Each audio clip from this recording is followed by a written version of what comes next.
I can't.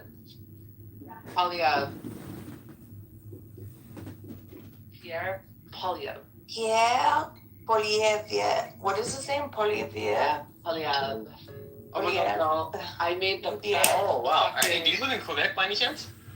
We are we both speak French. Okay. I recently found out about Canada. Oh, that was through me. Give your credit. But was it you when I found out you guys don't have real rights? Yeah, about Quebec and stuff, and in Canada in general, you guys can like suspend your basic constitutional rights for like 5 years at a time. It was insane, yeah, man. I was shocked.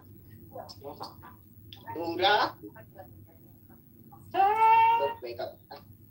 Specifically to what Norm said, because I just thought that it was a great statement and spoke to literally what black people should be worried about. Not keep talking about politics when there's never been a black politician in for real. You know what I'm saying? There's a terrorist in all of us. We're worried about the wrong things. I mean, I feel, please, sir, I feel like maybe it feels fun to talk about politics and to sound politically sound.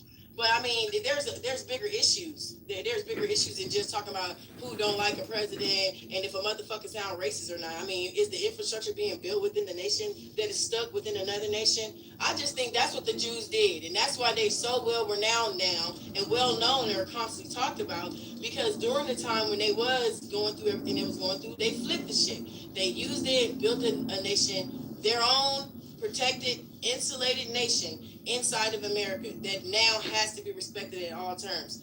And I'm just saying, if black people talking about Donald Trump or who you politically align with or what your political stance is, Republican or fucking Democrat, is not what that's. I'm just saying that's not nothing that the Jews was truly worried about. And you know what group? You know what group finna get leverage to what they're going through to get a lot of like empathy and resources allocated to them? The Hispanic community under this ICE thing, right? Because they've been sensationalizing this shit, right? ICE as the slave, because the black people was complicit in painting this narrative, right? ICE is the slave the slave catcher. Immigrants are the enslaved. Like this is the narrative that even black people, which is I couldn't believe niggas was doing this. And now they're finna use this leverage, right? Because it's about what group is the most oppressed, because the LGBTQ community did it, right? They did it under Love Must Win, and we've been through this, and they was equating the black issue with the LGBTQ. They used the masses empathy, right? Policies and shit specifically for them, right?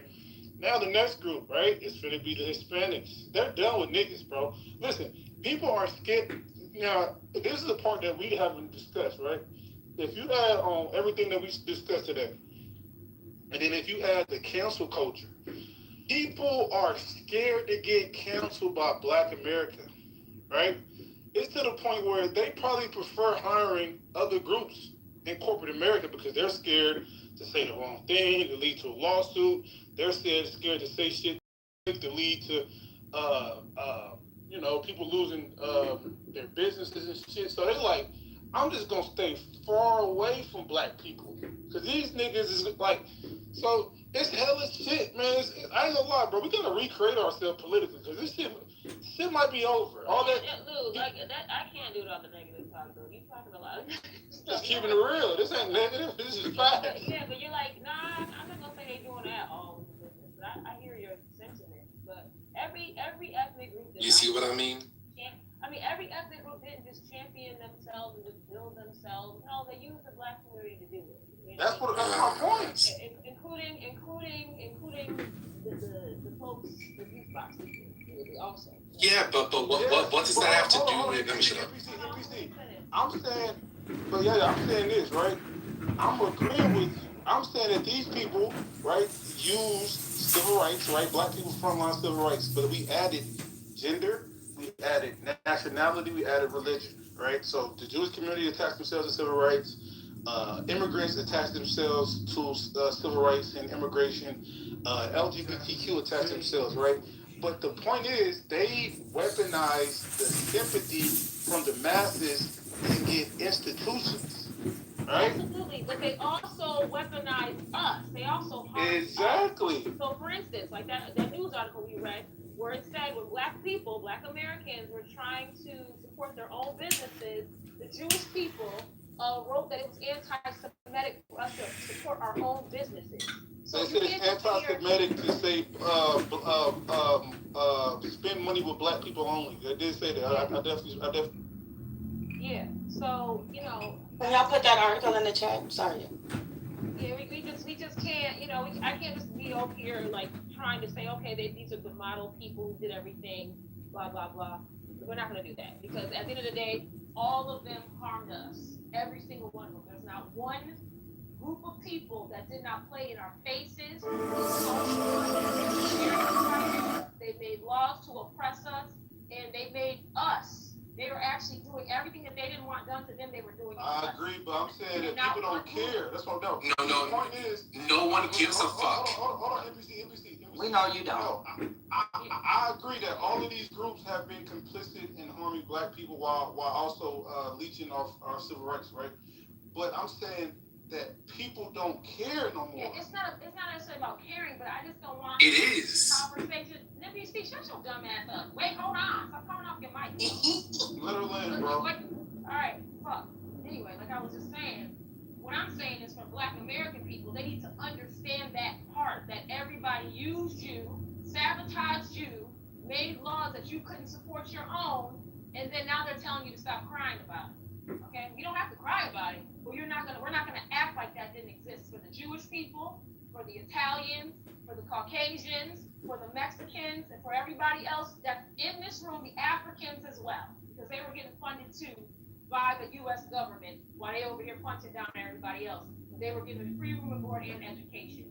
All right? So every single group that's running their goddamn mouth now talking about what they did received handouts from the government in support to build their. I'm Rodney. I tell you, I get no respect. I went to a drive-thru today. Every single thing that you said was true. But why My next question is. I'm Rodney. I tell you, I get no respect. I went to a drive-thru today. My car was the only thing that got served. And I'm John Kitover. My mom says I'm his easiest customer. Can I get a haircut? I get a breakup. Folks, I'm Rodney. I tell you, I get no respect. 17-2026, we have a chance to remove Darren LaHood from Congress once and for all. When you go to vote, be sure to ask for a Republican ballot and write in John Kitover. Right, but I would also like to point out. Everybody, it's John Kitover on March 17th, 2026. Be sure to request a Republican ballot and write in John Kitover to remove once and for all Darren LaHood from the United States Congress. Go to johnforcongress.com for all the info. And remember, March, everybody, it's John Kitover on March 17th. We still got a whole lot of money. We just don't have. I'm Kitover. I'm running as a write-in candidate for Congress now. It's time to remove Darren LaHood from. I hear what they're saying too.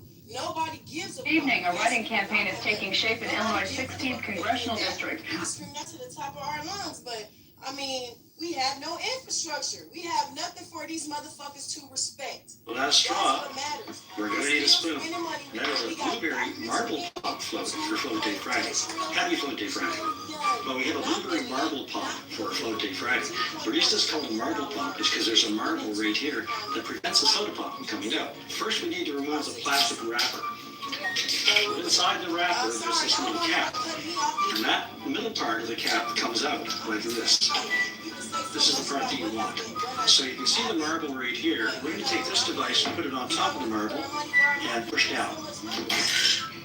Marble went down. You can see the marble kind of moving around. It's right about here. There's two little dimples right here. And we're going to pour it in such a way that the marble gets caught in those. That's beautiful color. Two scoops of vanilla ice cream. Let's add our whipped cream. Our chopsticks had a cherry on top. Last straw. We're going to need a spoon. You can be. Of black Americans, right, delineating and taking control and gatekeeping part of the recreation, right? We just got to get the masses of black Americans to fall in place. Listen, everything that Yaya is saying is correct, right? But the point is of the room that people don't care, and we can use that as emotional leverage to get people to side with us in certain cases historically, right? Civil rights, especially what happened during us, after Reconstruction, slavery and after slavery and what we achieved during Reconstruction, 1920s.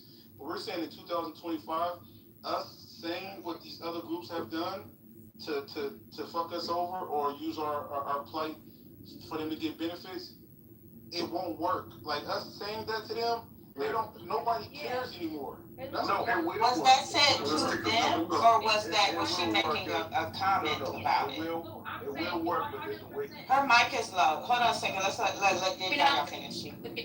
What I'm saying is this. It's not about us saying stuff. It's about us telling our people. Exactly. This is the problem. We don't know. Our people don't know. Hey, shut. You ain't my They people. don't know. Calm down. You are You're not not my a people. part I'm of this sorry, world. NPC. God, I'm sorry. You're not. Stop. All right. The melanated people don't know what No. African, FBA, American community, we don't know. NBC, your people were giving money through the African American Institute starting in 19. No, I'm saying we don't know. No. No, black people. No. Close your mouth. You don't know. You see, you should not be speaking because you're not a representative of the people that are talking about what the problem is. You're not a representative this either. Is You're not Scott King. This is the problem, is that you have the people who cause confusion in our bloodline, because he's not it. But Not really. He's speaking because he has brown skin. This is why our people. Let her land. Hold on, real quick. Hey, NBC, let her get her full thought out, right? The fuck, yo. And then you can respond. Hey, whoever got Angel block, can you unblock her? She's an IGB supporter. If not, I gotta move everybody down. Her favorite biracial? No, Pearl is. She's a close second. She's a close second. I'm gonna give y'all 29 seconds. If y'all don't unblock her, then I gotta move everybody down so she come in. Just move everybody down now. You know it's up top. I just posted it up top. Okay, I don't even know. Yeah, if you click the link, then it'll let you know if she's blocked out. Okay. So what I was basically saying is this. If at the end of the day, right? If we have all these confusing voices, such as some on the stage that have nothing to, their family came with money given to them from the government, free housing and board. They educated them, they made them diplomats, they put them in leadership roles. If you're coming from a group of melanated people whose ancestors from the 1950s, 1960s, from West Africa, because what I've learned is that a lot of West African countries were supposedly, quote unquote, gaining their independence around 1953, 1960, around that era. And I realized that they weren't really gaining their independence. They were really just doing business, learning to do business with the United States to position themselves. Okay? That's what was going on. So when we hear gain their independence, we think, oh, they fought against Caucasians. They fought against these people. Now that I'm like doing some like really deep, I'm digging really deep with all the funding and I'm aligning it with the dates. This is just when they started doing business with all right? They established their independence in doing business. And so that's when they started their politics with the United States, which is a U.S. corporation, to come over here and try to replace us and to help with the confusion that was caused by all these other ethnicities that were already over here, getting in the way of our fight. So what they did was they brought melanated people over here as well. They funded them. They educated them in our universities. All right. They spent hundreds of millions on them to get them established. So we are not in the same position as any Nigerian over here or any other ethnic group. We have to understand that from an economic base and from a fighting base. They are not fighting our battles. However, they are here causing confusion like NPC. And that needs to be clear. All right? We don't have the same fight here. And I'm like, that can be said on that. You bring out the discussion on the economics, right? Can I go up there? And the lobby, the economics and the lobby. And this is important here, Luke. I can go after you. Economics and the lobby. And to show as a lobbyist, right? And to sharpen your skills in economics, if you got a 2.5 trillion or even just 1 trillion, then you have to adapt the behavior pattern of people with $1 trillion. and stop allowing people to either disrespect you, disregard you, or do any of those disses to you as a people. You got $1 trillion, and a lot. Now all you got to learn is one thing and one thing only: where the Dirksen and the Longworth building is, where the cannon, and who exactly to lobby on behalf of your interests or your cause. I am very serious about that. I'm fairly skilled in exactly how to lobby, who to lobby, and when in Washington, D.C. And this is exactly what we're discussing. And I'm saying to you that you can make your market there, but you got to bring a $1 trillion character to the table, your Michael Jordan A game, or your Mike Tyson A game, or your Michael Jackson A game to the front line, and tell them we will not accept them. We don't. I was the most skilled man I ever seen. He said, we don't want any more than what you have. But goddamn it, we're certainly not willing to accept any less than what you have. And we put our negotiations out and force our agents to represent us. In the person of Bernadette, in the person of Albert, in the person of Hakeem. Make Hakeem do his, Hakeem Willard, he's a skilled-minded, able-minded, and able-bodied man.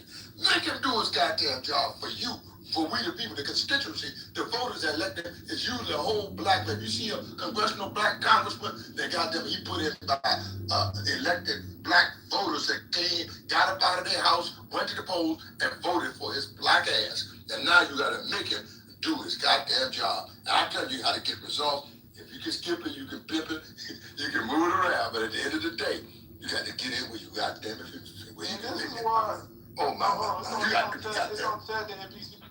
And know where to go. You ain't got to sit on Jack next. No, you got to see. I And that's work. You got to put work in. So, what's happening now? Because we're making this a diaspora thing, and we're acting anytime I disagree with what someone is saying. I actually like y'all. I prefer melanated people, but it doesn't really matter what I prefer because no one's going to believe it. What Black America is experiencing right now, because you guys have been insulated by the West and the United States, what you guys are experiencing right now, don't take any offense. You guys are experiencing what it feels like to be African. And this is what I mean. What? In other places in the world, when fucked up shit happens to an ethnicity of people, no one cares. It is a very unique thing in the West that when one group is fucked over, they get even any type of sympathy. From a place where the government kill you, kill you. If the police kills you, there's no money you're getting from the government. If the government fucks you over, there isn't anyone on the news crying over you. If you die, you die. They don't care. Other people suffer. What I'm talking about is being politically strategic. I don't even know if it's disagreeing with, but what I was really surprised about is the response of, okay, I'm not saying this because I'm trying to emotionally blackmail people, blah, blah, blah. I'm saying this because Black people need to hear it. Black people don't know about Black history. Globally, in the United States, Black Americans don't know about Black history.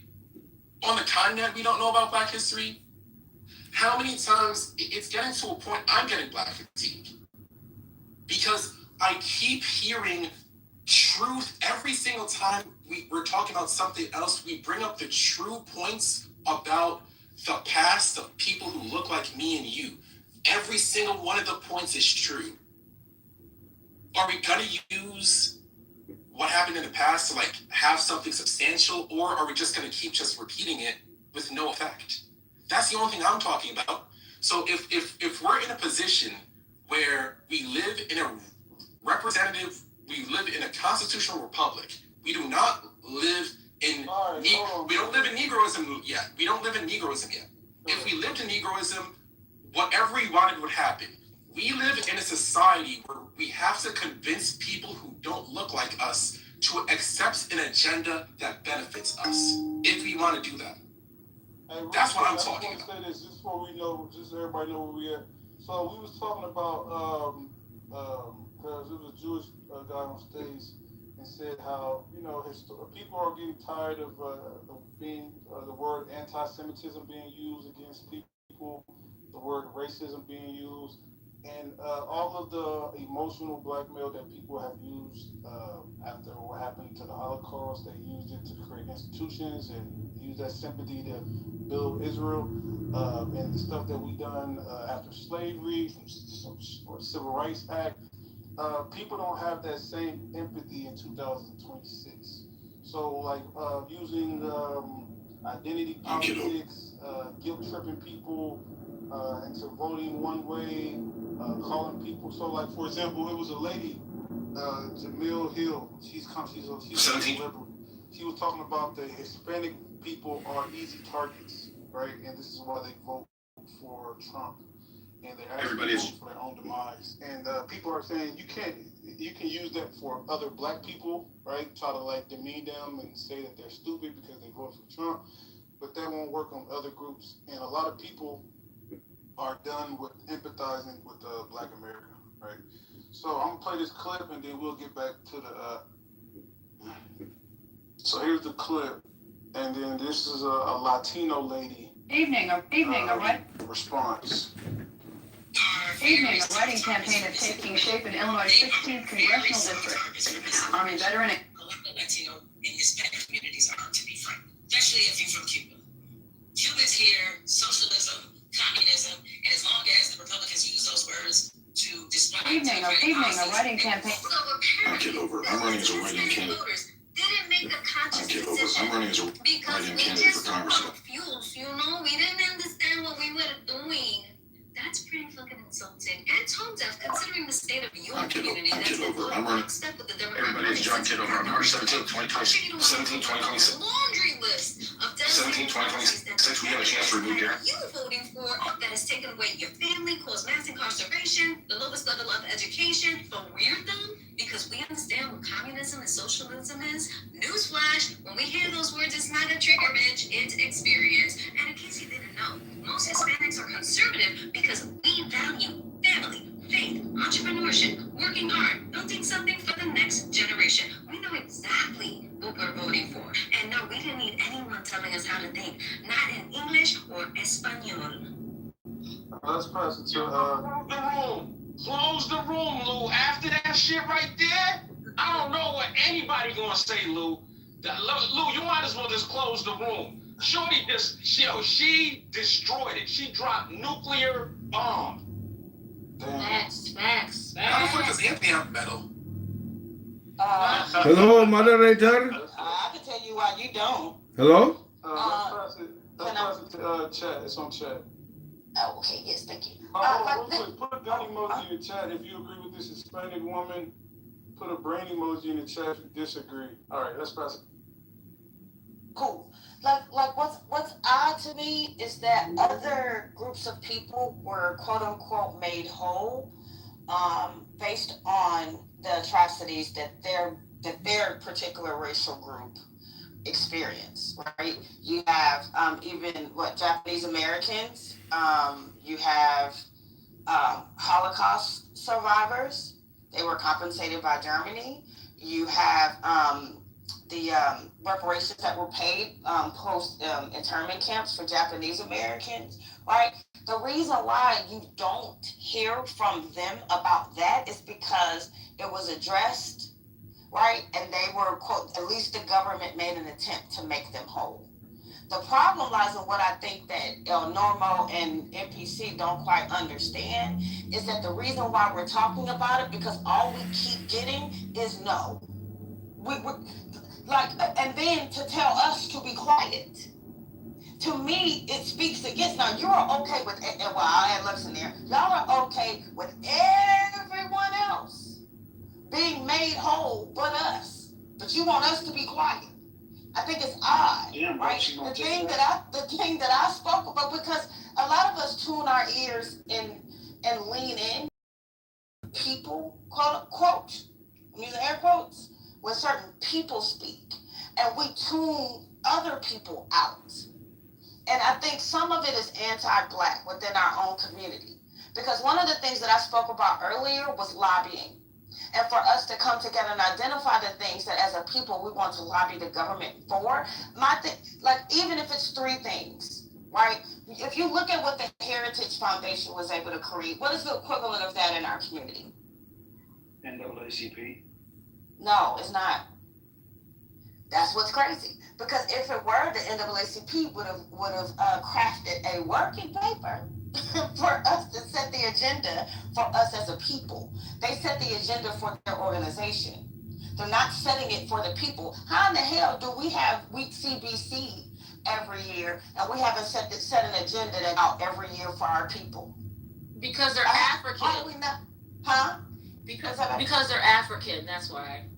CBC is African. Yes, the people are African. No. Yes, they are.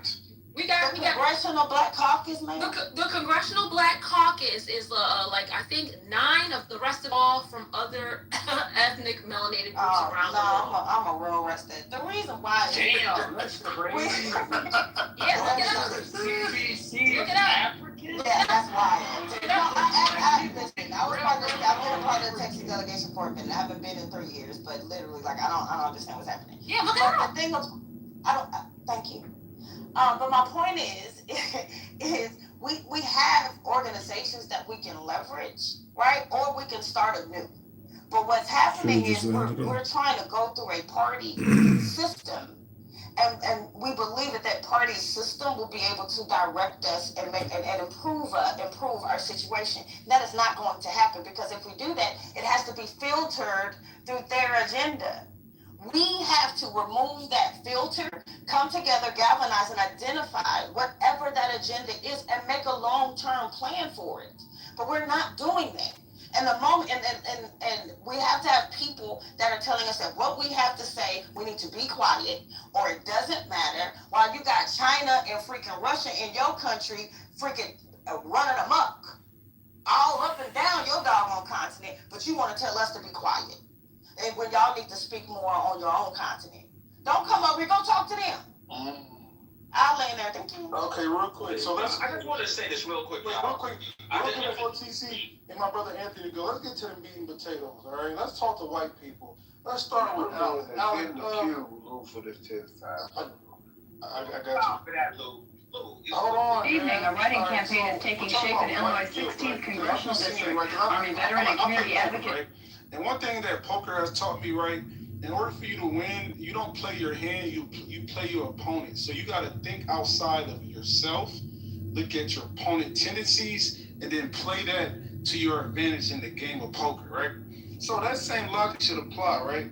I understand black people, right, because I'm Black American, but we got to understand how white non-black people view us in this political landscape in 2026, right?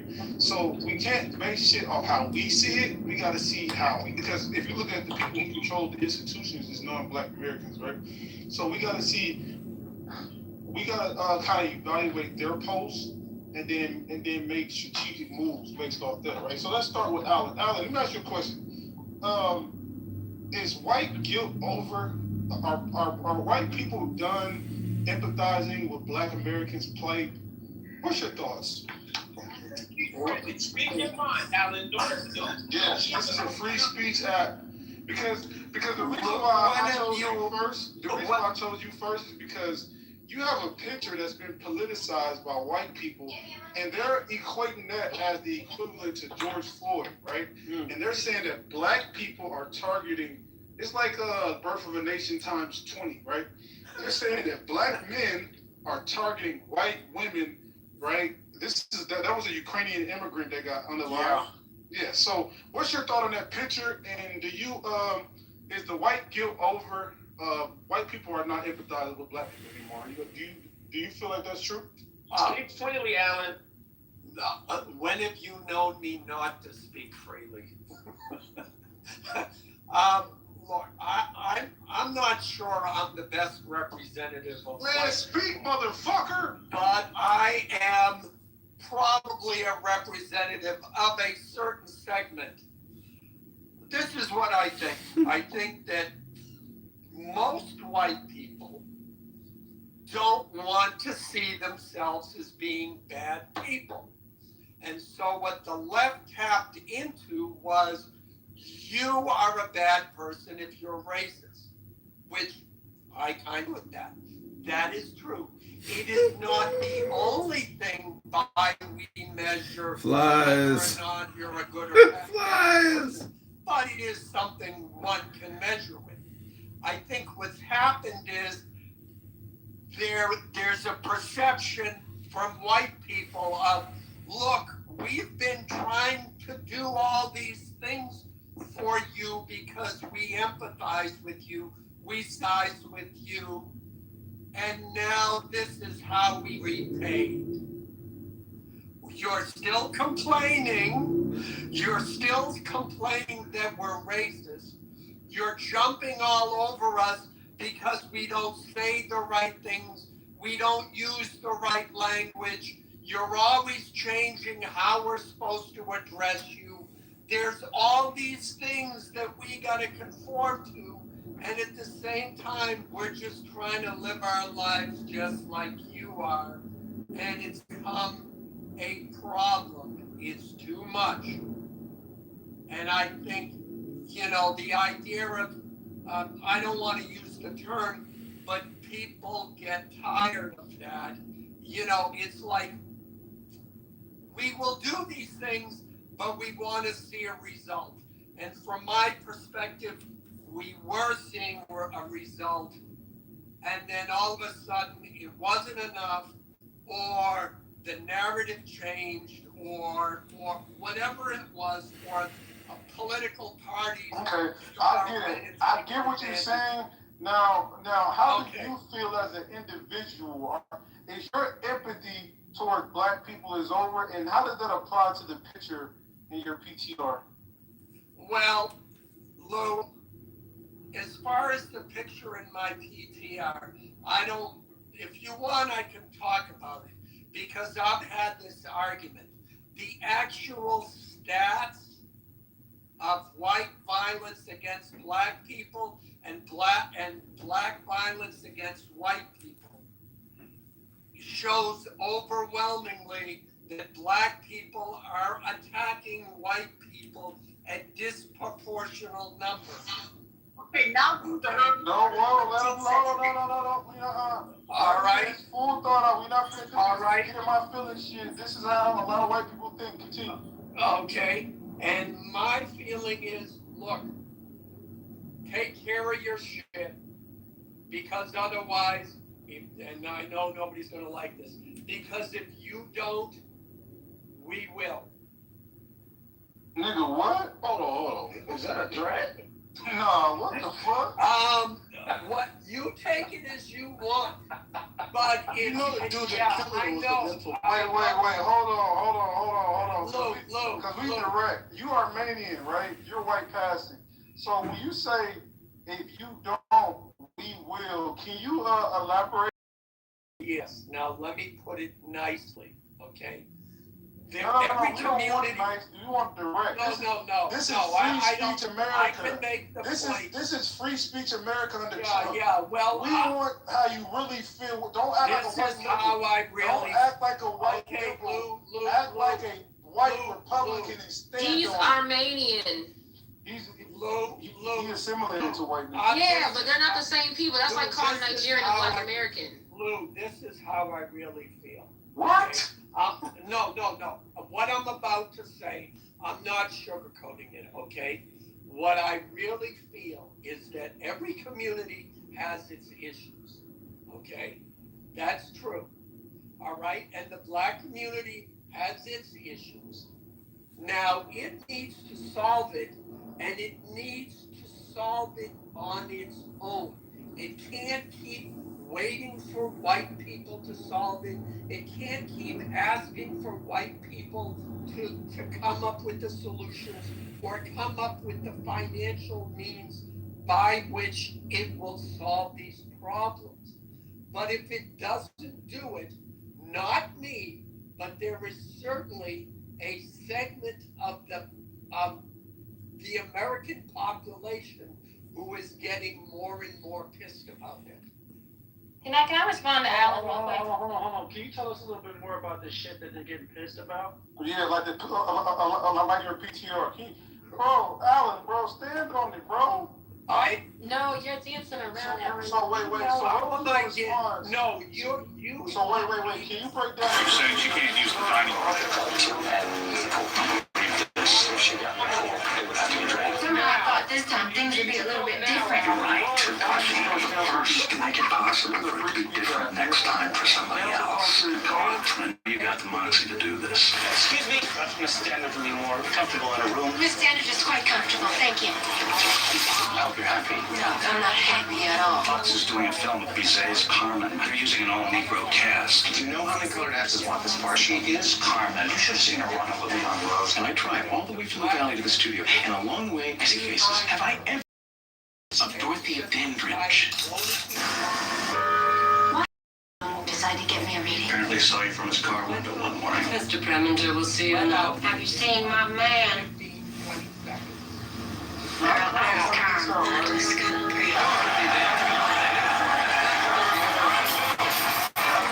This woman, right? She's not a white Anglo-Saxon Protestant. She's a ref from another country. Yeah. And white America got on cold with this. No, we know that the dude that unalived her, he has mental health issues. He's homeless.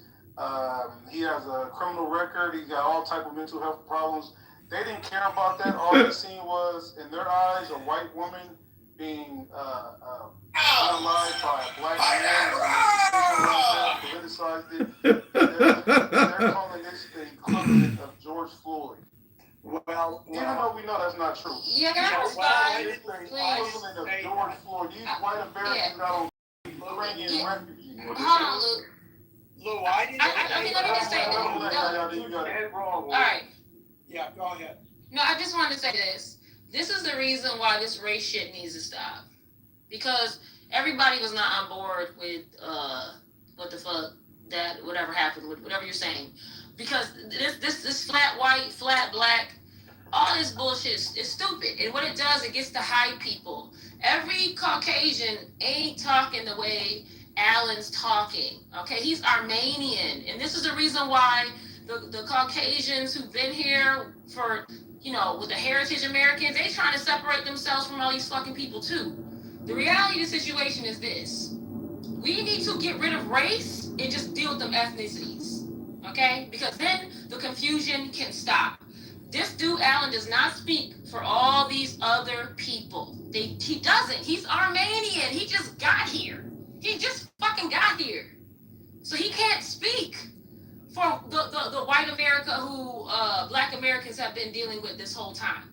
Well, let me say. You gotta stop this shit, yo. Yeah, well, let me say. Wait, let me say this. But listen, see, I understand it from a black American perspective, but white people have been protected institutionally, historically, right? Ever since the 1790 Immigration Act, where they wanted to bring quote unquote good white people in, right? Yeah. Right. So there's no benefit for them to delineate, right? This is why a lot of white Americans on the right, fuck with Elon Musk, right? This is why a lot of white Anglo-Saxon Protestant people or people who've been here since the inception, they still side with this Ukrainian woman, right? Because they're still on cold with whiteness. Because how it works is they get benefits from being on cold with whiteness, right? So it's not in their best interest to delineate between different white groups. That's not true. That's why they're fighting in the streets now without us. Yeah, that's why they're fighting in the streets now without us, because they're delineating too. Stop. They're not delineating. Delineating is a black Muslim. They're not delineating because they don't Black want to. Americans should delineate, right? But I'm saying They're already delineating because white America. Wait, hold on. This is we gotta break down, right? Like, so for example, right, during Jim Crow, right? There was a institutional caste system, right? Blacks, non-whites versus blacks, right? So people come to this country. That's why they benefit from the Homestead Act, right? These is newly immigrants, right? This is why they benefit from racial segregation, right? Is because they benefit at the expense of black people, right? That up, right? So they're not delineating. This is what I'm saying. They embrace Elon Musk. Do you see white Anglo-Saxon Protestants, people that have been here for 400 years complaining about Elon Musk getting benefiting the most from government contracts? More Yeah, than we just know that American part. citizens? But Elon Musk is African American on fucking paper. That's why he's getting. No, but I'm saying that they don't. Let me just say this. But that's not the point. Let me just say this though, because this has to do with Alan. Okay, the reality situation is this. Alan made the first statistic he said let you know he ain't fucking been here. When he said, oh, black people disproportionately harm white people. That is a foreigner ass fucking, I have no idea what's going on in America statistic. All right? No foundational or heritage American white person would ever say no stupid shit like that. They say it all the time. No, they don't. No. You might have got some trolls. They know that the police kill us. They know they're on code. They know what they've done to they know the debt that's owed. So when you hear someone talk like that, you know he don't know what the fuck is going on in America. You don't know. The debt that's owed. Hold on, before that go. Because listen, y'all don't understand how the assimilating to whiteness work, right? Alan he didn't adopt that white mentality overnight, right? Because he's always been Armenian first. People come to the United States and assimilate to the dominant culture, and they take on the mentality of these white people that you say that don't say these things. These people on the far right, a lot of these people, right, far right, not the right, they're the descendants of the people who got influenced by Birth of a Nation movie that inspired racial massacres throughout America, right? So these people take on the mentality. Alan, this is not an immigrant mentality. This is a nigga that came over here. You're assuming to whiteness. The far right. The far right. Look, just wait. It's not far right. Donald Trump won the presidency twice. How is it? We're getting distracted. We're getting distracted over race. Y'all getting confused. Hold on. Because listen. Yeah, you're. Let me correct the record, okay? I didn't come over here. I was born here. My grandparents came. Second of all, Armenians were excluded from immigration into this country as being non-white, and we had to sue to get included. Exactly, they're assimilated. So there's the part. That's part of it. The second, the other part of it, and I'll land with this. We can go back and forth. Okay, most of everything I'm talking about, the woman on the subway, all of the crime, all of the stats that I talk about and have talked about, it's committed by an extremely small percentage of the U.S. population and a small percentage of the black population. I recognize that. I recognize that most black people are going around, they're not involved in this shit, and that I understand that I am not going to condemn the entire community because of the shit that a small percentage of your community commits. But when I say you got to take care of this shit, I mean it. And I think the problem is, and I'll land with this, the problem is you got the ghetto, ratchet ass segment of your community holds the rest of the community hostage because you can't say, hey, dumbasses, you gave a platform. Because let me live. Let him land. This is a free speech. I'm a risk. White people call their poor people and stupid people white trash. And they know white trash knows that they're white trash. But in the black community, you are terrified to call out your ratchet ass members and say, cut that shit out or we are going to take How do you know to use the word ratchet? Yeah, how do I know? Because It's part of the internet. Wait. Fuck all that. He said what he said. So let's address. Yeah. Who want to address it? I want to address one part. Because at the same time that he's saying, at the same time that he's saying about. At the same time that he's saying the ratchet America. Yeah, but this is my thing. At the end of the day, you have different record labels, different other ethnic record labels that pay millions and whatever to the ratchet community, to uphold the ratchet community.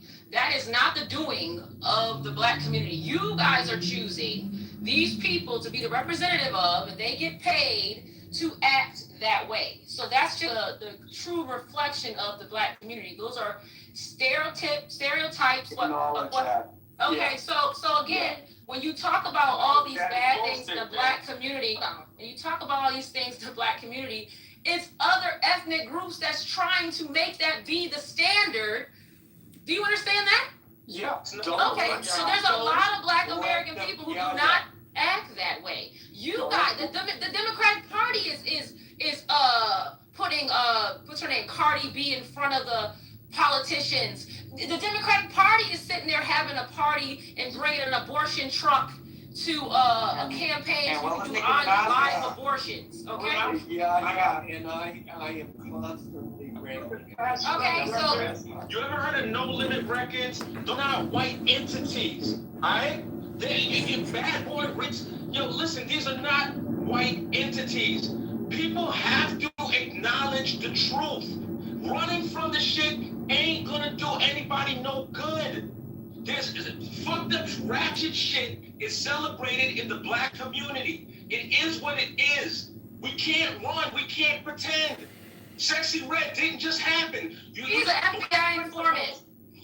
You got black principals inviting Sexy Red to perform at their schools. I don't know about that. Make it make sense. That's happening. Like this is actually the reason why we're here. The reason why we're here is because a person can give every single disclaimer. We know that 99.9 of y'all ain't doing this, but the 1/10% is doing this. Can y'all do about it? We would rather hear from Wait, hold on. Because earlier I brought up. Hold on, real quick. Hold on. I thought I was going to address. Now, Alan, let me ask you a question. Are you familiar with the book Cracker Culture by Grady McWhiney?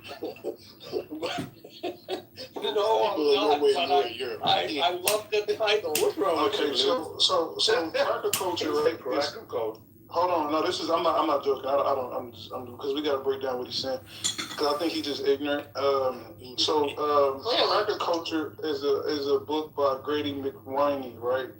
And he basically argued that much of the culture came from Celtic regions in like Britain, Scotland, northern England, Ireland. So then he claimed that these Celtic settlers brought this to a distinct culture, right? It's called cracker culture. It's basically the equivalent of like gangbanging culture, because a lot of the culture that you complain about the the small percentage of black people committing crimes, right?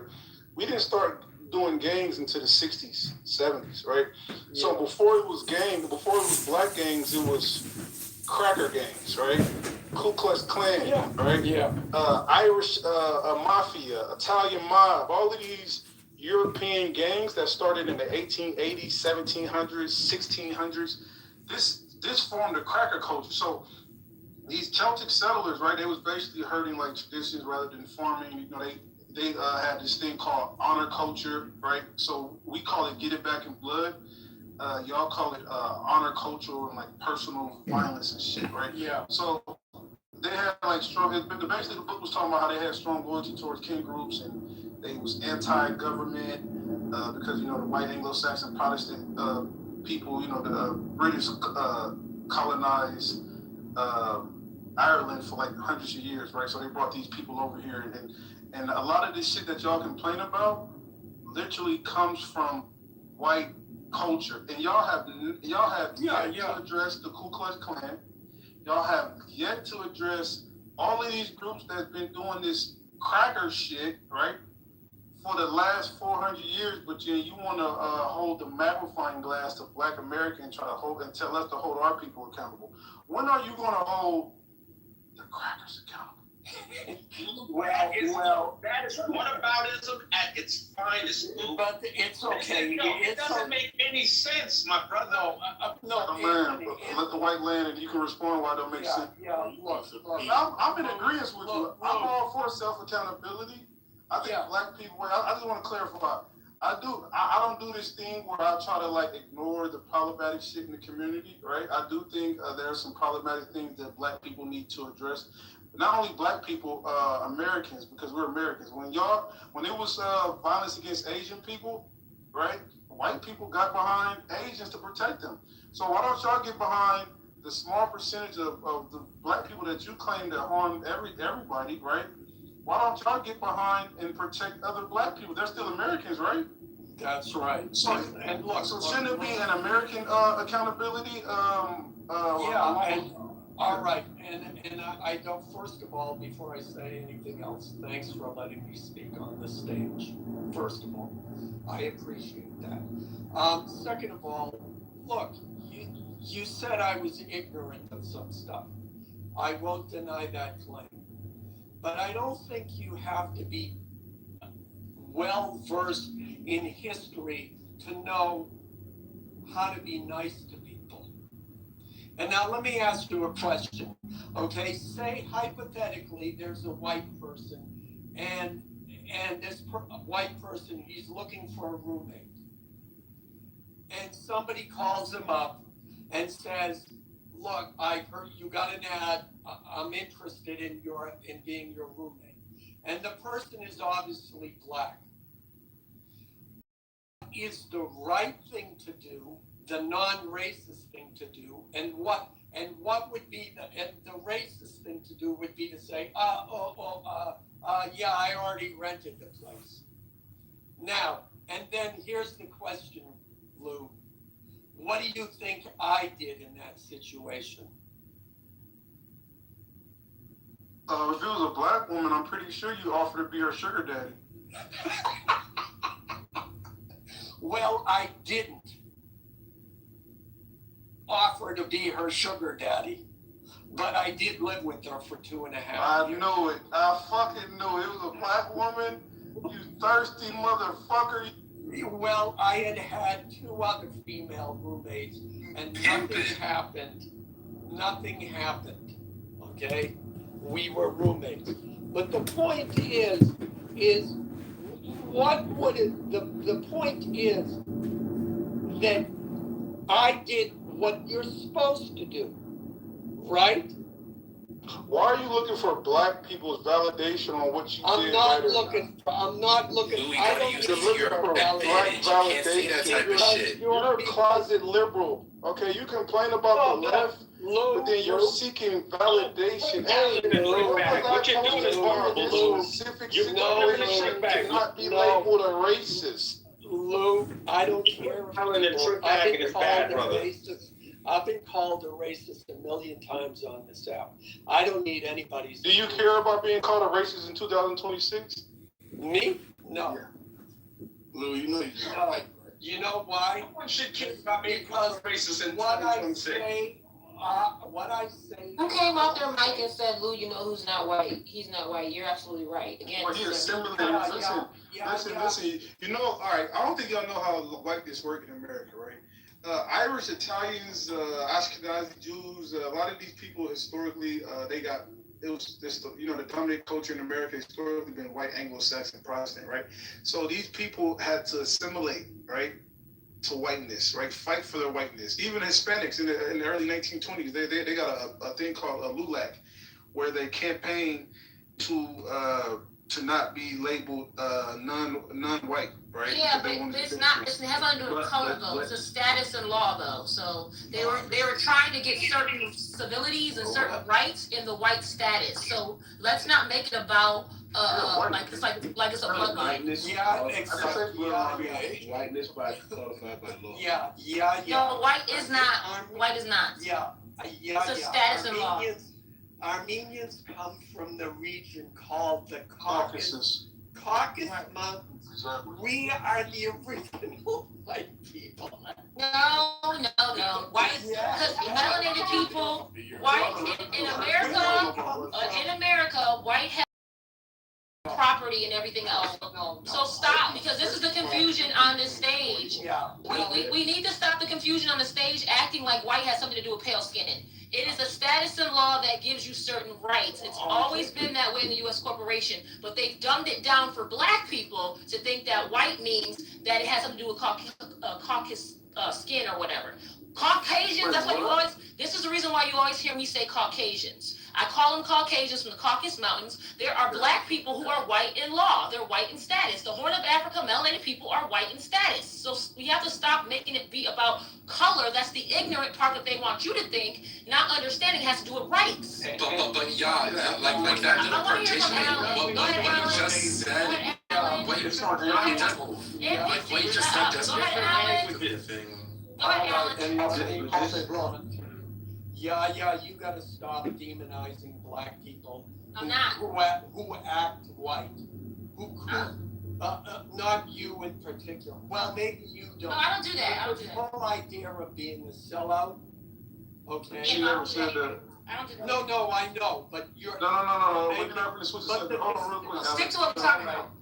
Pause there. All right, appreciate you. Anthony, what's your thoughts on what Alan said? Are you in 100% agreement, or and explain why? So, Lou, man, I think Alan tried to be as honest as he could. I respect that. I definitely respect honesty. I think he tried to have a productive conversation, and what your response was you came with the whataboutism. You talked about, like how like the negative aspects of black culture came from white people according to some book. Thomas Sowell has a book called White Redneck, Black Liberal. White Liberal. That's literally what he says in the book. Yes, exactly what he says in the book, 1,000%. But you know what? Thomas Sowell is considered to be a coon. You know what I'm saying? Like you got the most prolific Supreme Court justice ever in the history of Supreme Court justices. The guy that has more written decisions by far than any other Supreme Court justice. He's considered to be a coon. This is not how black people. Who the fuck said that Thomas Sowell was a coon? Nigga, they say that shit all the time. No, we're not gonna play that game, Lou. We're not gonna play that game. They call Thomas Sowell. You're gonna say, who says Thomas Sowell's a coon? And you're gonna ignore what I said that people call Clarence Thomas a coon. Do black people call Clarence Thomas a coon? All the time. All the fucking time. And black people call Thomas Sowell a coon all the time too. No, they still call them. No, man. It happens all the time. Why I respect are you. they calling him a coon? Sometimes it's justified, other times it's not. Hold on, NPC, I'm asking Anthony a question. Anthony, why do they call these people coons? Because they perceive what they say to be anti-black.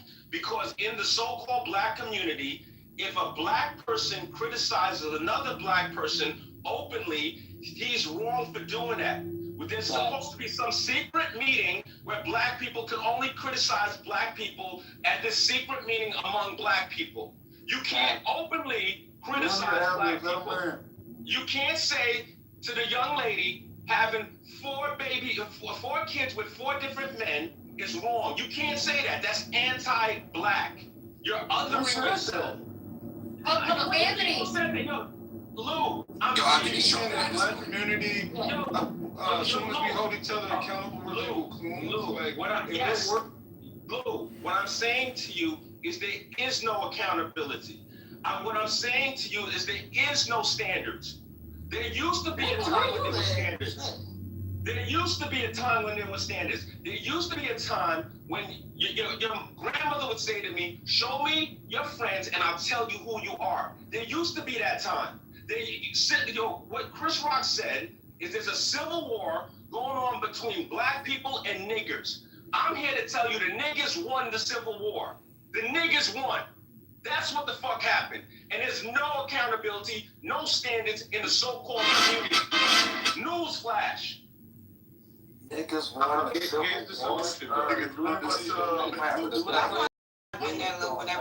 One mic on Mr. guy. I don't want to be on the niggas' side.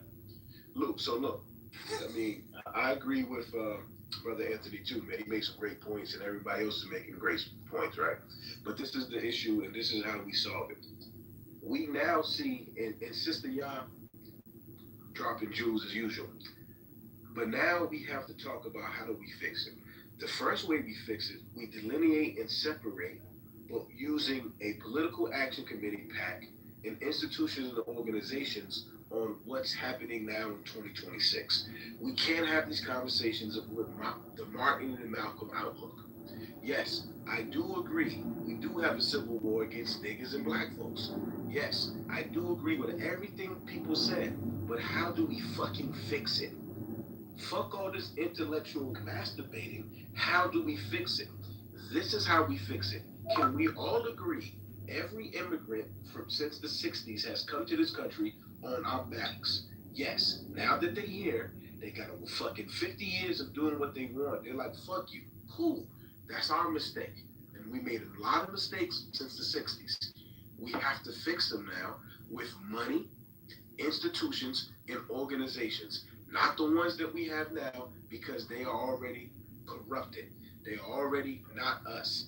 And yes, when Sister Y'all said that information earlier, some of y'all pushed back on it.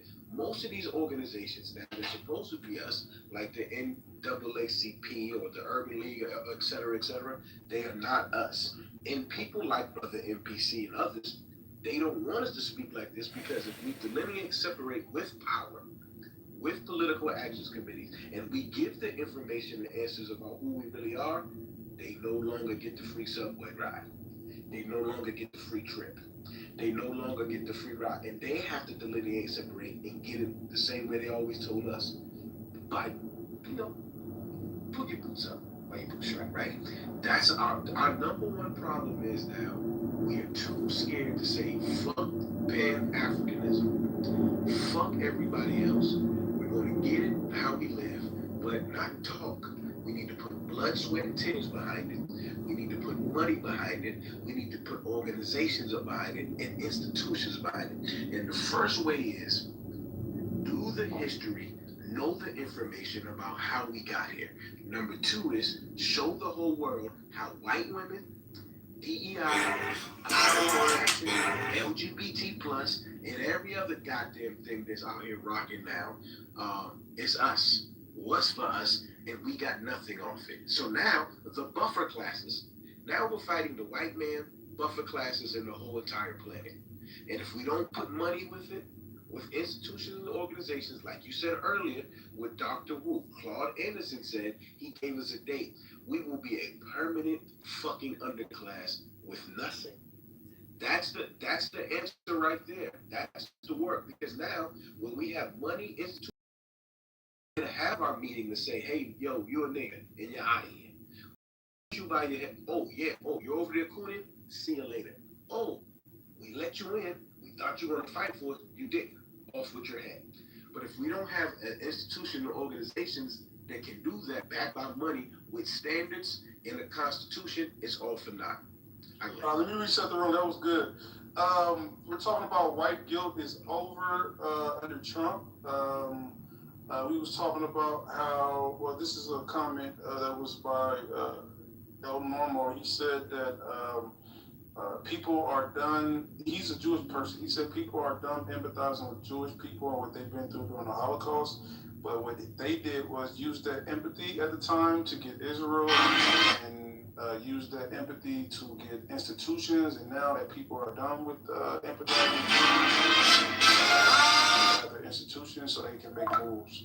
And it ran, and he feels like black people, what happened to black people historically has ran out. So I was gonna play this clip, and we was gonna talk to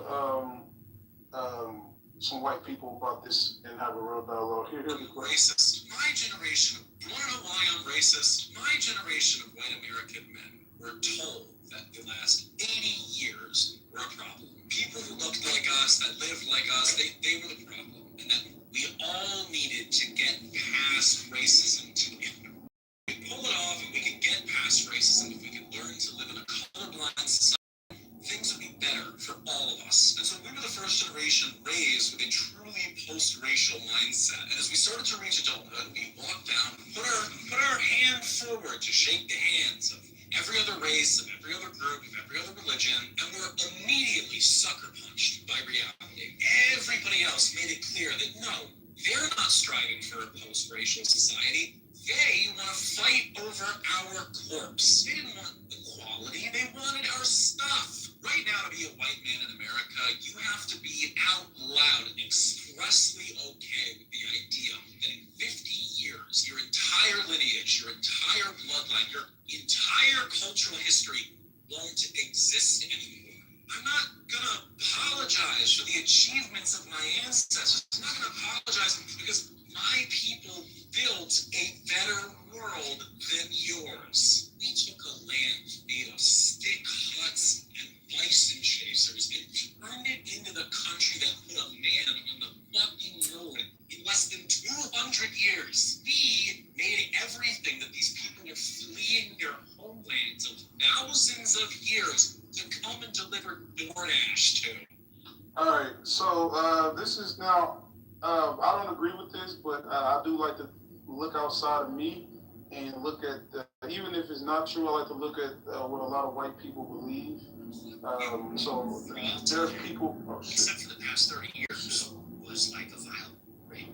So I was reading something online where they saying a lot of leftists, people that was on the left, they're tired of like cancel culture of black people. They're tired of people using racism when it's not even racist at times, and are leaving. And people brought up that Elon Musk is one of those examples. He benefited from the left, but I guess he has something, this racist term called black fatigue, so that made him want to go to the other side. So let's pass it to Pepe. Is there any more white people in here? Put a 1 in the chat.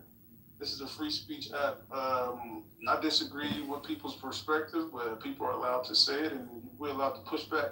Pepe, is white guilt over? And you said that in the chat, you said that white people and Hispanics are teaming up against black people. I didn't say teaming up. I said that whites and Hispanics will always prefer each other over black people. It's just how it's always played out. It sounds like teaming up when you say each other. All right, how do you feel about the topic? Well, I mean, I agree with everything that gentleman had said that you played earlier. I think that, yeah, it's largely, I think that black people went too hard during the Black Lives Matter period. And for many years, it was kind of, you had too much of, I would say, like grievances and cancel culture from African Americans. And a lot of demands, and people just got really, I would say the Black Lives Matter shit, like, just kind of icing on the cake, and people had too much, and they stopped taking black seriously, and they, quite frankly, were very insulted by the things they said, and no longer want to deal with, a lot of the problems that come with the black community, and don't want to be blamed for their problems. And so I would say, yeah, that's why I would largely agree that white guilt is over. You don't see black people guilting white people like you did 6-7 years ago. I mean, I'd say the culture has largely changed. Can I respond real quick? Because I feel like you're trying, like, you do know George Soros, like, funded that, and, like, that became a whole thing of its own, and the money didn't even go to black people. Like, so this is where I get annoyed in these conversations where, like, all this blame is on black people when they killed the actual activists who founded it. People were found, like, in their cars, shot here, shot there, whatever the case may be. And George Soros, who's Jewish, funded it, and this took this shit to a whole nother level, and it no longer had to do with black people. It was just a money grab. So does that, but does that come in the narrative anywhere? Because, like, this is open information at this point. So they don't like the care about that. They care about, see how it works is, right? It's about narrative, right? Yeah, I get it, but I still need to bring clarity to the room, regardless if it's narrative or not. I understand that. I don't care what they care about. I don't care what they care about. When I'm saying to the room, anybody who's listening, this is what happened. We were not even doing that. That was an engine that George Soros took over, manipulated, and used it for his own gain worldwide. It no longer had to do with black people. None of that money even went to them, except for the ones who were caught with fraud. I think it was like 2 or 3 who bought like a house from it. But nationwide, globally, it had nothing to do with Black American people, regardless. So he can still have his opinion, but the fact that these things have come out should, I don't know, like our brains aren't working too well. But I'll end. You know, y'all. Every time I hear about like what happened, okay, and how someone infiltrated a movement and was able to manipulate and coerce Black people, I can't help but think that you can't simultaneously think that you're on the same level of, you know, other races or ethnic groups in society and want to sit at the table, but you're not even self-conscious enough to realize how the game is played. That if individuals see that there's an opportunity to exploit and manipulate, that they'll take it. And that every hand that reaches towards you with something enticing or inviting is not a friendly hand. Sometimes it's the trap, you know, and that you're living in a world of predators, plain and simple. And so how long do people allow themselves to get fooled? How long do people lead themselves through emotions? So you gotta think strategically. And I agree with Michi. Until the individual or the group take 100% responsibility, you're never going to have ownership and be able to correct it and renovate yourself. You're going to always want to project. And that's what Amici was saying when he says the whataboutism. Forget whataboutism. We get a point that if someone says something that's valid, incredible, and factual, internalize it and correct it to America, and then rise back up stronger. Move that Somali down. Yeah, and rise back up stronger. So because if you're not mature enough, if you're not mentally, if you don't possess the mental fortitude. Lose Josh? Did we lose him? I think he lost her. You went out for a second. Yoshi. Well, I said if we don't possess the mental fortitude to develop an effective stratagem and to eliminate anyone, regardless of what they look like, that is not actively participating or conducive to accomplishing those objectives, then they need to be moved out of the way. And that's just all that there is, because politics is always deadly. That's what it is. That's what it's been since the beginning of mankind. It's a cutthroat business. No matter how much they cleaned it up and put a suit on it, it's still the same. So no one is looking out for anyone's best interest. You have to look out for your own best interest and find like-minded individuals. And sad to say, you got to become just as exploitive as the next man. And that means you can't deal with your elected representatives with the carrot. You got to have a big stick over their heads and punish them if they don't act accordingly. That's what it is. And if you can't do that, you're going to keep losing, plain and simple. So when you have a black caucus, like someone said, that a significant proportion are just black in appearance, but they're from other countries and they don't have Black American interests really at heart, you're just playing the color game, and you're going to lose at that. That's it. But how can you guys do it? Hold on, let me respond real quick because this is important. Now, I'm for accountability, self-accountability, especially when it comes to black people. I don't think nobody's more hard on black people than what I am. But when you got white people, right, they do this selective accountability, right? They'll ignore egregious things that's done by white people, and then they'll kind of like hone in on the problematic things in the black community when they really don't give a fuck about the problematic things. They're just using it as a ploy to go after us, right? Now, that's like the selective accountability, and a lot of it is deflection, right? Because when you talk about, like, for example, Diddy needs to be held accountable. Everybody in the black community agree that R. Kelly needs to be held accountable, right? But then when these same white people ignore the wild shit with Jeffrey Epstein and how these people are bribing people on the left and the right, and powerful white people, then I feel like, your accountability is selective, and I don't even take it serious. So this is what I hear with a lot of these people on the far right. Like, they'll point out the white person that got unalived by a the white person in Allen's PTR. They got unalived. Hold on, bro. Hey yo, stop bringing us Spartan up, bro, please. like Alan will point out the Ukrainian immigrant that got unalived, right? But he'll ignore something that had white people and them doing egregious things to black people. So it's like they got selective outrage and there's selective accountability, which I don't respect. But yeah, I don't think pointing that out is whataboutism. I just don't take what he's saying serious because he's not morally consistent across. Hey, I agree. I agree with that. Hold on, let me respond to that. A lot of people was. So yeah, I agree with that, Lou. It becomes whataboutism when it's like a tactic to take attention away from the group or the person or the subject or the topic that's directly being addressed at that moment. So we know what they do, we know what they've done, and we know what they would continue to do. I mean, just take for an example the image of the American gangster. They romanticized it with these violent, savage individuals. And then they took that same behavior when it pertained to Black Americans and they presented it for what it really is. Exactly. So we know what they do, plain and simple. We just can't participate in that. We got to have a greater standard of ethics and morality and move differently than them while using them in the meantime. That's all it is. If we don't separate ourselves, if you try to play their game, you're going to lose because they choose the battlefield. They make the rules, okay? And it's a game that we often play and where we're just taught to move to pieces, but we haven't developed a strategy. You're going to lose, plain and simple. This is why the condition is where it is right now, plain and simple. Observe them. You have a lot of things that y'all was saying.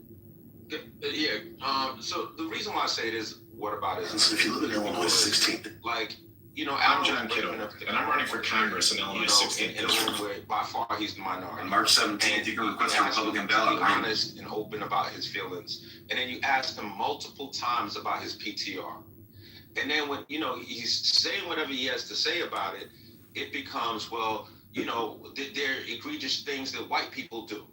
That's textbook. What about it? No, see, you wasn't listening because I never, I didn't do whataboutism about his PTR. He brought up how black people need to hold their poor people, the problematic people, the criminals in their community. No, you didn't. At that moment in time, Hold on, I'm just clarifying. It wasn't about the Allen's PTR. He said the black community need to hold, because there's a small percentage of black people that's doing criminal acts.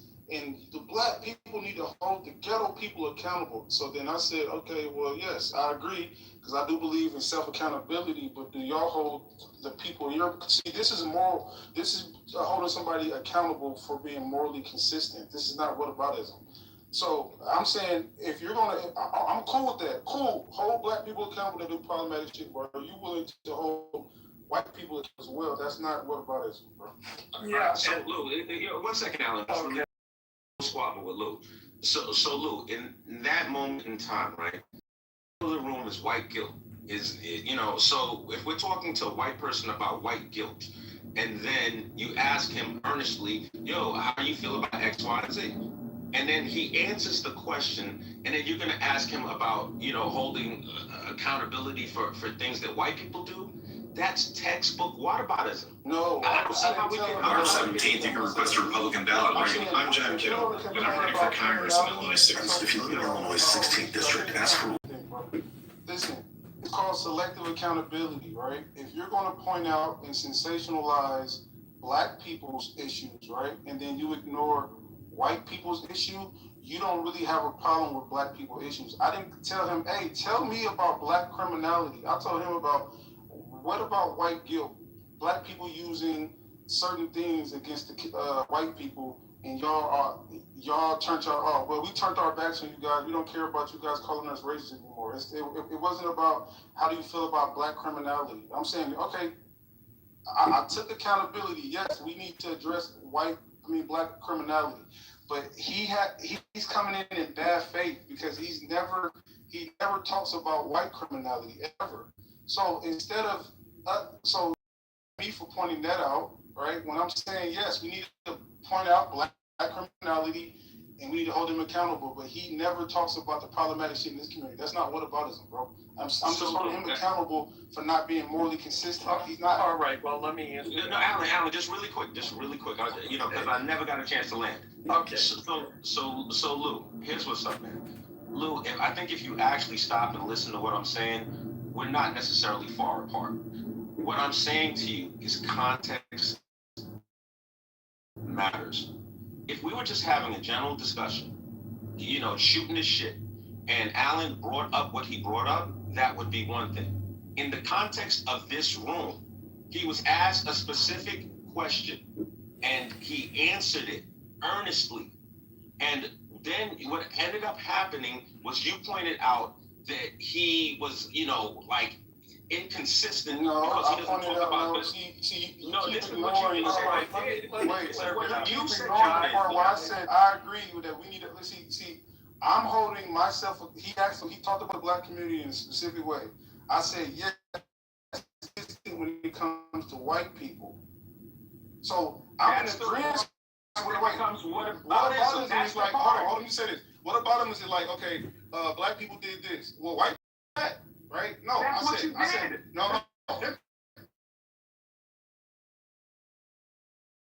No, he said black people did.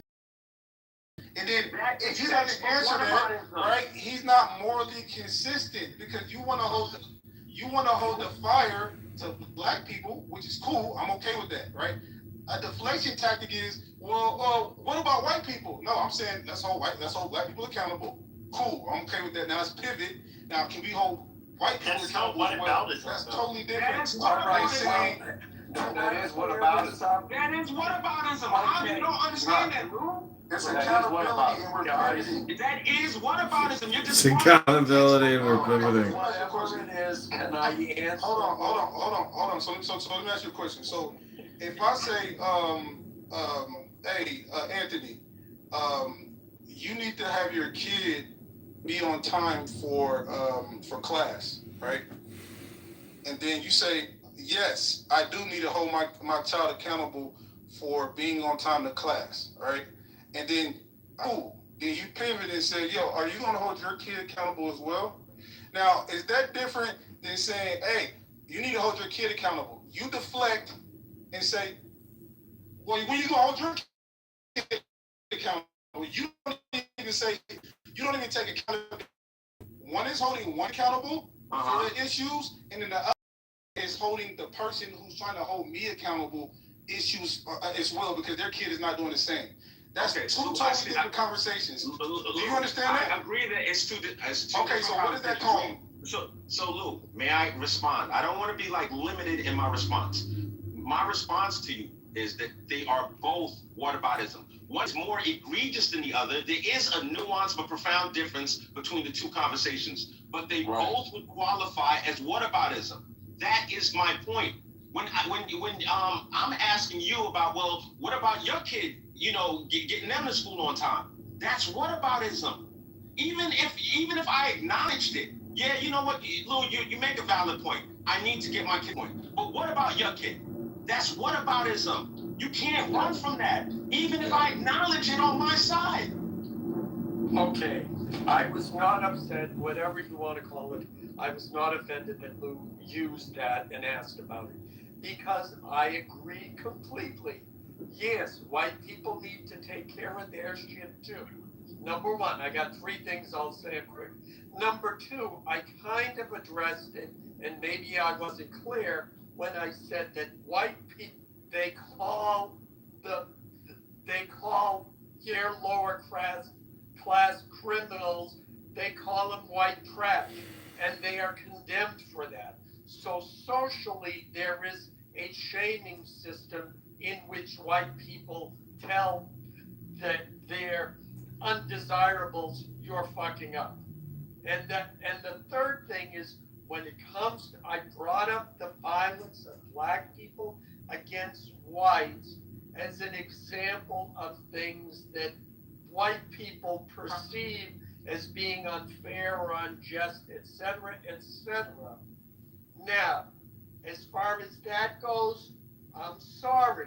I was starting to see in my social media a lot of posts of black violence against white people. And I thought, my first thought was, oh, it must be true, my first thought was, well, this is social media. I wonder if I'm being fed bullshit here, and I want to make sure that, is this fact, is it fiction, what's going on?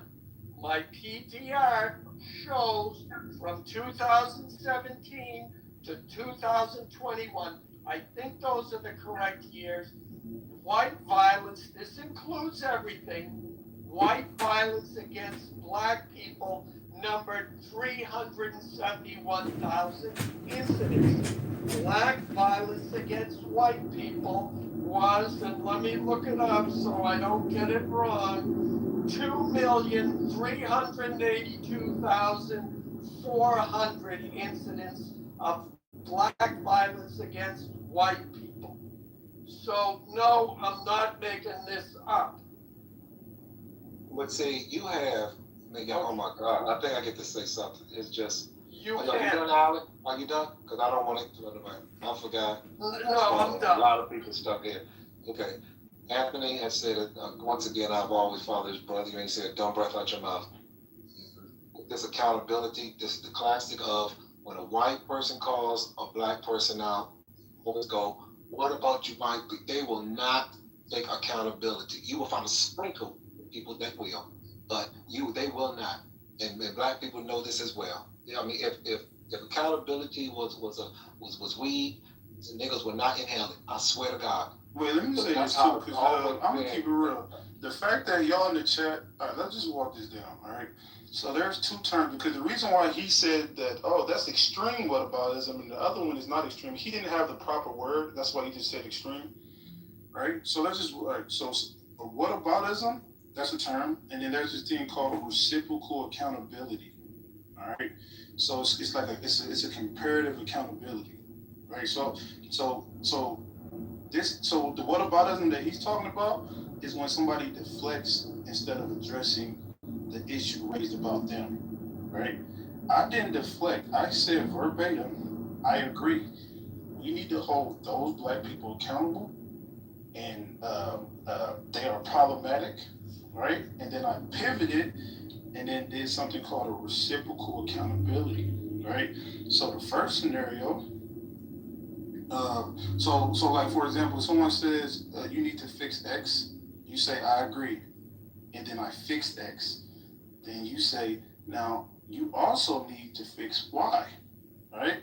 This is usually called reciprocal accountability, right? This is called a consistent standard. This is called a comparative critique, all right? So, for example, you need to reduce population.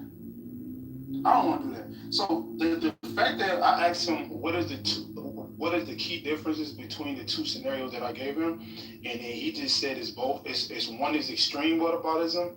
No, that's not how it works. All right.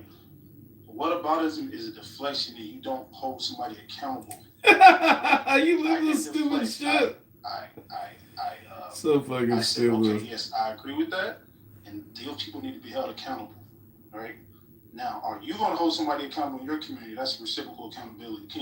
Do y'all know the difference between the two? Because the reason why Anthony didn't have the terminology when I asked him what's the difference between the two is because he didn't know the terminology. He just minimized the conversation by saying, "Oh, well, it's just extreme whataboutism compared to the regular whataboutism." No, that's not. Okay, you did whataboutism, bro. Like that. I just gave you the definition. What I wanted to Instead talk of saying about, what I said, I just wanted to, look. give me a definition of reciprocal accountability. Okay. Reciprocal means you basically get what you receive. In other words, you reciprocate. That's not reciprocal accountability. Yes, accountability you give and reciprocal accountability. Just give me 1 second with Lou. Really 1 second. Yo, Lou. Until I just want to finish what and I'll pass it to you, Karis, but just really quick, Lou. Until you said it, I had never heard the term reciprocal accountability. All right? This is a new term to me. Thank you for exposing me to it. And humbly, to me, reciprocal accountability sounds like a form of whataboutism. You may not feel that way. This is my perception.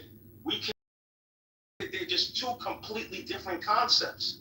what I observed happen on this stage is what I consider to be a form of whataboutism. You may see it as something else. We can agree to disagree. I'm not God. It doesn't make me right. Thank you. Now, all I was saying was, we need, well, one brother, it was so long, so much, but he's talking about how we start to fix ourselves. Why we can't fix ourselves. I'm gonna start with why we can't. Because the intelligent black people that are on this board here, you know good as well, black people tear shit up. We try to build, we try to create, we try to talk to the youth, we try to talk to the black community. They mess it up. They like to destroy. The only way I think they can learn that life teach them themselves. Because I'm telling you, I gave up on the black youth. I gave up. I'm not going to sugarcoat shit. So, moving forward on that, one thing you could try to do, since all of you got all this knowledge, you could start by helping the black youth. Here you go with one. And I'm not talking all that money and community. I've been on this app for 5 weeks. You can go right in the hallway and you can hear the ignorant. Go in that room. Tell them how to talk to each other. Their tone, their mannerism. Talk to those black youth right there. Y'all been in the hallways, you know where they are. It's number 30. It's number 30 year olds. I'm not talking about it here. I'm talking about in the hallway. The ignorant ones. I've been in those rooms. I heard them talk. Those are all talk to adults. them. Those are not No, they're not. No, they don't. They're kids. There's a lot of men that are kids. My point being, Lou, is if you say you where we doing, how we going to help, start right here. Here's a platform where you can go in there, you can talk to them. Huh? You can talk to them or how they know, huh? You know what I'm talking about. Talk to the young black youth. Because all I hear them when I'm in there is, fuck, nigga, shit, got that money. Look at their profile pictures. All money, guns on the bed. This is our black youth that we're talking about. You must have scrolled all the way down the hall. Yeah. Oh, you can go out right now and use the names of the. Excuse me. You can go into I do. I stroll down the hallway. You say black youth? You talking about like teenagers? No, that's what I'm talking about. Black youth. There's no teenagers. Don't get the. There is, man. All of them in there is about from 18 to 20 something. Don't talk to the primary. I'm in the rooms and I'm listening to them. I don't just want to Chicago mayoral election is coming up. I could go tell you right now. I stroll right there. Chicago mayoral election is coming up on March 17th. I'm going to stroll right there. Just let's scroll. I want to say something real quick because I know, we talking about the youth. Okay, I'm gonna give you just one right here. Here it is. No, don't interrupt because I mean a lot of people can't do this one. Yeah. Here's the one right here. That room called the living room. Yeah, go in that room. Those are all 30 and go into your. I don't give a hell. No, they're not. No, they're not, Lou. They're not 30. Go in the room and talk to them. Even if they are 30. Okay, well, my point being is talk to the youth. I mean, you're pissing off of my intelligence because I'm telling you that there's some ignorant rooms in here. I'm John Kitover. Go in there. That's where we start.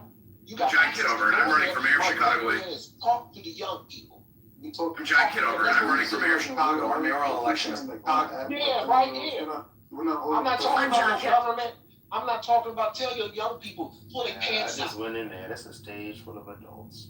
I'm talking, okay, whatever. I'm thinking, government pull their pants out. I said just went in there and listened. Go how to talk to each other. That's a stage full of adults. So he lied. Can we just say this though? I mean, look, I've been in some rooms late at night. Well, I'll sit there and try to tell you. When I've said to myself, let me go into a room that I normally wouldn't go into. And I went into a room and I heard some voices that sound very young, like, late teens, early 20s. Okay, I can't, lock it in just from a voice, but they sound really young. And the things that they were talking about was very gratuitous, all right? And I understood about every 8 words that they were speaking. I just listened for a while. But that room he just gave, the living room, he's 100% correct about that. There was adults in that room. Can I just add this to the conversation real quick? I just want to say this one little thing. Chicago, our mayoral. I understand, Chicago, our mayoral election is coming up Tuesday, February 23rd, 2027. I'm John Kitover, and I'm a candidate for mayor. I would like to see I believe in safer neighborhoods, lower taxes, and a city. Hebrew Israelites. Chicago, our mayoral election is coming up Tuesday, February 23rd, 2027. Can black men? Y'all call them bootleg, y'all call them sellouts. No, not them. I'm just talking about some real people, okay? Some real people. anyone besides the Hebrew Israelites. And You mean a you know group what of I'm saying? black men that's not suffering a crisis of identity? Well, just because, I find when I hear men like be very critical of like the youth, the youth is definitely on fire, right? And then we also have, these single parent homes, and that's also a thing too.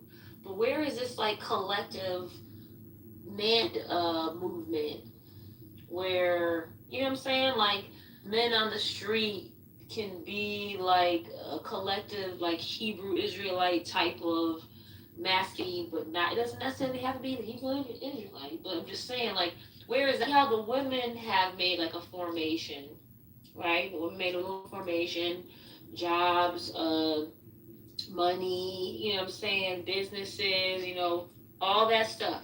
So where is the collective male press that just, should be about like that?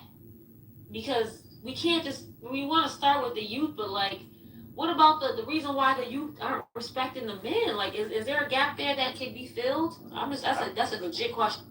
The gap could be filled, but the problem is that we don't have the community structure to observe that. There's plenty of groups like what you're saying, the Israelites, the NOI, Fruit of Islam, Straight Black Pride. There's plenty of them, but we have to have the real family structure to say that's what it is, to send your people over there. You know what I'm saying? And not always say this one's a bootleg, that one's a sellout, that's Chicago. I'm John Kitover, and I'm running for wearing the suit. All the stuff. I'm John Kitover, and I'm running for mayor. That's the problem. So there's plenty of black men that organize, stand on business, have high standards, move in that collective form. We just don't respect it as a grouping like that anymore, and we don't have any. Once again, institutions, organizations, and money's behind that. And we're still talking about the old blackness. The old blackness is dead. Like Professor Black was said, old black media is dead. All the old black shit is dead. It's 2026. So we have to use better new systems. I'm John Kitover. New information out there and do more. I'm John Kitover, Libertarian. That's the problem. We keep talking about stuff like with this. I'm John Kitover, Libertarian. You can't put old shit on new shit. And it's new. Racism, global white supremacy, capitalism, and all that is all new now. So that's the problem.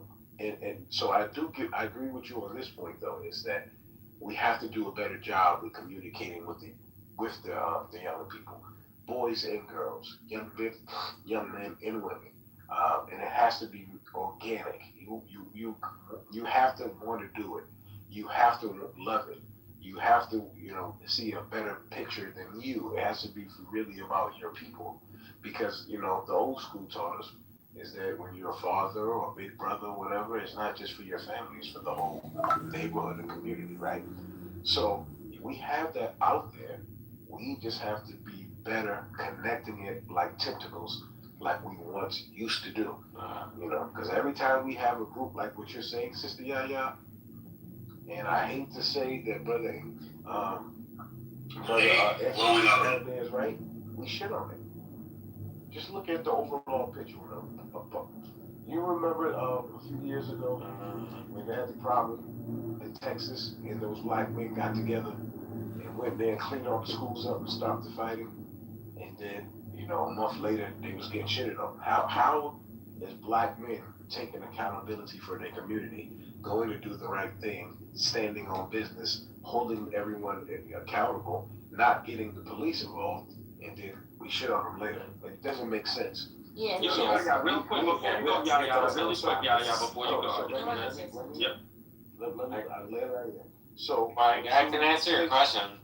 Okay, so until we say this is what the structure is and what it is, and stop letting other people tell us what to do, then we're going to be the ones, like he said earlier, if we don't fix our own shit, they're going to fix it for us. Hey Lou, hold on, let me ask you a little question. Let me ask you a question. One second. One mic. Yaya, to your question, everything Mr. Wilson said was on point. I'm going to add a caveat to what he said. The so-called community is a matriarch. Black men are not going to fix the problem. We can't fix the problem. Until there's buy-in from Black women, the matriarchy will continue to rule with an iron fist. Power corrupts, absolute power corrupts absolutely, and we live in a matriarchy. Hey Lou, you there? Can I say something? Yeah, Angel, give me 1 second. Well, isn't that a victim mentality? Hey Lou, hold on. Black men can't do something. Hey Lou, look at my PTR. What's up, brother? Read my PTR to the room. I'm John Kitover. Can someone bring me on stage? I was advised to come up in this room and speak to the youth and teach you how to speak and properly communicate with each other. Look at the answer beneath. No. See, I tried. I hit my box. I wanted to respond to Anthony though. I want to respond to Anthony though real quick. Angel, I'd like to respond to him if you have it. Because y'all like to do this. It's certain conversation that because there's real communities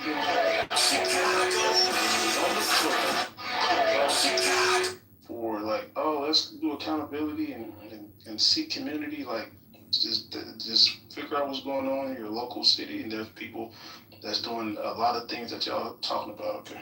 Yeah, I just want to respond to Anthony real quick. Angel can have it. I'm gonna say this to Anthony.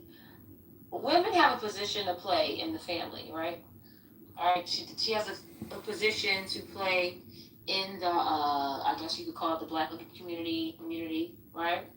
So that position she plays does not interfere with a man in the position he's supposed to play. It becomes a problem when the man thinks he cannot function.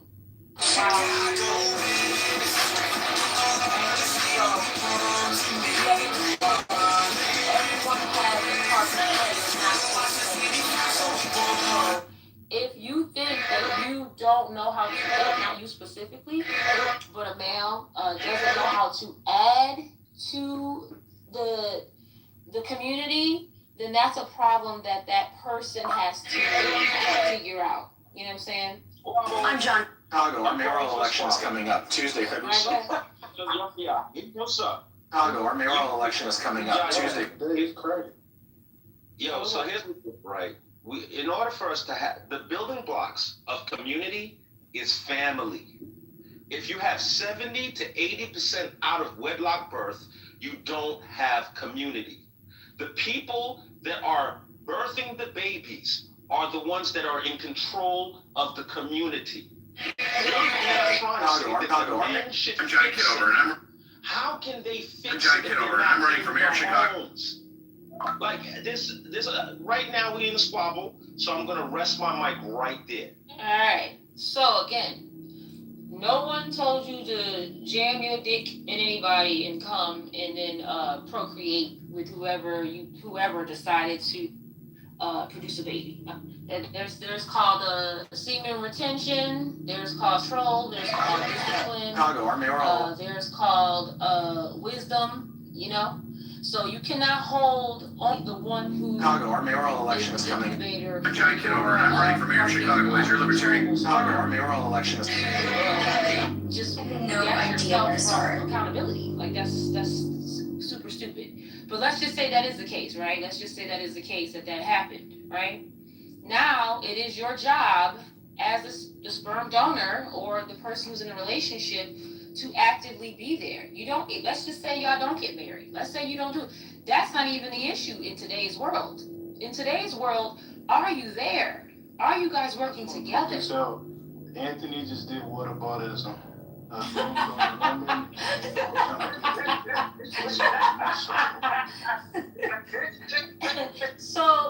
So at the end of the day, it is 100% the strongest unit and the source. However, if it does not, let's just say that's just not the case. I still know a lot of people who healthily co-parent who are there and they show up for their kid and their kid is doing amazing. They even have extended families and they have, the village supporting and doing what they need to do, right? So my thing is this. It's you can't make that excuse. Oh, you can't keep on going on and on like that. This is the last thing I'm gonna say. I'm sorry you're triggered, but you can't make that excuse. I'm not triggered. You're good. Okay. Okay, go ahead. You can't make that excuse though. Everyone has a role to play, no matter the circumstance. Go ahead. All right, so yeah, respectfully, you never addressed my point.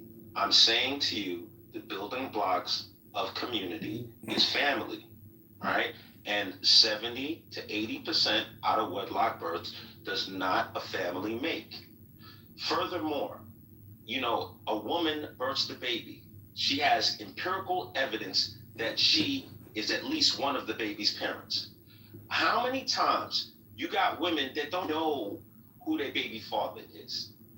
And so now dudes by committee are supposed to take responsibility for this kid. It doesn't make sense. Then we have, if I had $1 every time a woman said, you know what? I'm happy my baby father ain't involved because I get to run it the way I want to run it. I don't want to hear him telling me what to do with my kid. That you have a group of people who feel that fathers are an accessory, not a necessity.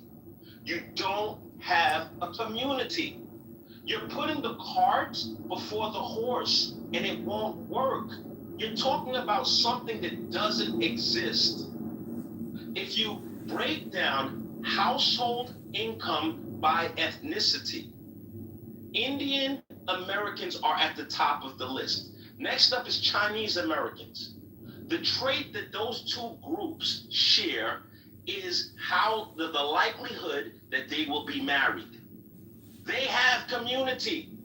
They're not blaming white supremacy for their plight because they make decisions on how they're going to live their lives. This needs to stop, and we need to have honest conversations. All right, so we're going to have an honest conversation about our community. Again, nothing you said had to do anything with the lack of accountability for the male. You have a projection issue where you think everything revolves around the woman and she's the problem. And that, I don't know if that's a talking point where you might need to, talk to somebody about, but we all have a role to play in the house or out the house, okay? Even if the woman is the one has the child, it is still that man's responsibility to make sure that she has what she needs for that child, all right? If you say she got pregnant by whoever, that man still has an obligation. There were men back in the day who had 2 families, and the child didn't come out until the funeral, all right? But come to find out, that father who had 2 families was still in the other family's life. There is a fundamental problem. I'm John Kitover, Libertarian candidate for mayor of Chicago. Our election is Tuesday, February 23rd, 2027, and I'm asking... It don't matter. When that child is born, you are supposed to actively be supporting that child. Okay? It does not change with marriage, non-marriage. Chicago's mayoral election is set for Tuesday, February 23rd, 2027. One of the names on the ballot is Libertarian candidate John Kitover, a U.S. military veteran and longtime Chicago's mayoral election is set for Tuesday, February 23rd, 2027. One of the names on the ballot is Libertarian candidate. So until you can talk about that in this conversation, to me it just sounds like you're projecting. So I'm gonna land right here. This is my last mission in the little squad room. My son just got home. So I'm John Kitover, Libertarian candidate for mayor of Chicago. Here's what's up, y'all. I'm not projecting. I'm happily married. I take care of my kids. Got a beautiful life. Winning. I said it, tomorrow, if Black women en masse made a decision and said, we are not having sex unless men marry us. No sex without marriage. Overnight, the marriage rates would go through the roof. We live in a matriarchy. I am sorry to inform you. I at no point have I insulted you personally and said you're projecting or, said ill stuff about your character. It's not that for me. I'm not looking for that kind of interaction with you. But I'm saying to you that I don't understand what substantive disagreement you have with the things I've said on the stage this evening. Thank you for taking the time to listen, and I'm done. Okay, well, I'll definitely tell you what it is. You have not one time, you talked about the women Chicago's mayoral election is set for Tuesday. Again, where I know a lot of men who are very disciplined. Chicago's mayoral election is set for Tuesday, February 23rd, 2027. One of the names on the ballot is Libertarian candidate John Kitover, a U.S. military veteran and longtime. Chicago's mayoral election is set for Tuesday, February 23rd, 2027.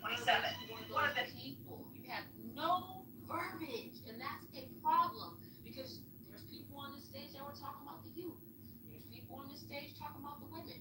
Where is your conversation about the lackluster men that have been made and how they're showing up in society? There are a lot of good men out here. Look, I got a bunch of good men in my life. All right, I'll tell you that any day of the week. I got some amazing men around who taught me a lot of things. All right, but at the end of the day, I do, and I can still see that there's room for a lot of men to do better out here. Some punk ass, like for instance, I have a son. We had some snow. Chicago's mayoral election is set for Tuesday, February 23rd, 2027. One of the names on the ballot. Diva man who got stuck in the road. I guess he was trying to come get some pussy on my street because I ain't never seen him. Alright? He got stuck in the street, rang my damn doorbell. Alright? Black dude, Gucci'd out, little, all this stuff. He was a little salt pepper dude, weird. Alright? Do you have a shovel? I gave him a shovel. All he did was dig the area out so he can park on the side of my house. And then he walked his ass down the street so he can get snowed in. Did he come out the next day and shovel? No. He stayed locked up for about 2 or 3 days. Meanwhile, everybody else on my street, real men, was on my street, digging people out, making sure they had salt. He was a diva. He was a diva. There are diva men out here. Like, talk about that. There's some punk ass men out here. All right, if you can talk candidly about that, then we can have an honest conversation. This is John, mayoral candidate of Chicago. Go to chicagomayorvote.com. That's chicagomayorvote.com.